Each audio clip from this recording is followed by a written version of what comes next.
Hi and hello world. Welcome to the Skills Station. I'm Jennifer. Today we are going to learn 5 commonly used British slang words.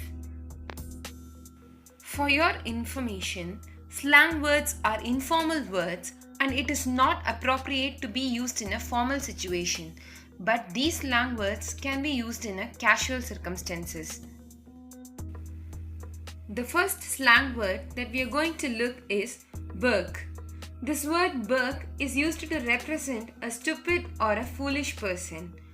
Now let's see how it is used in a sentence.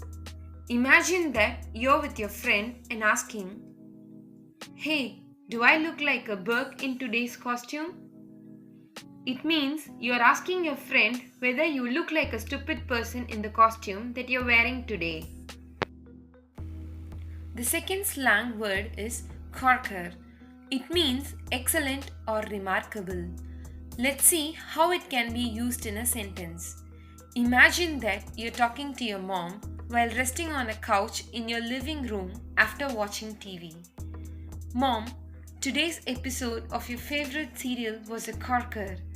It means you're telling your mom that today's episode of her favorite serial was excellent.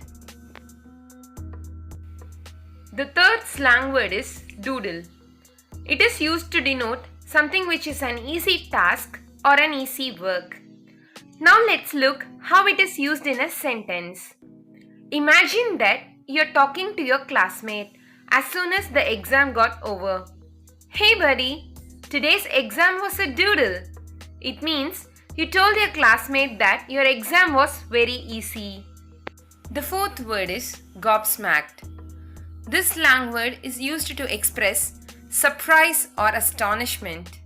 Let's learn how to use this in a sentence.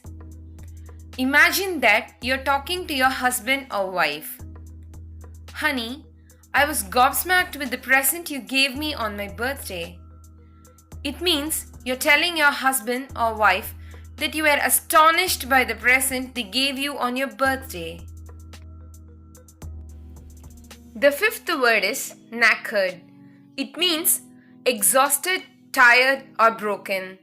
Let's look how it is used in a sentence. Imagine that your close friends are asking you to join for the party they have planned tonight, and you reply them like, "Hey guys, sorry, I'm totally knackered with today's work and cannot join for the party tonight." It means you're telling your friends that you're tired and exhausted because of today's work, and so you would not be able to join for the party they have planned tonight. Thank you for watching. I hope it was useful. If you want to subscribe to my channel, make sure you hit the subscribe button and press the bell icon to get notified every time I post a new video. I'll come up with another lesson in my next video. Until then, take care.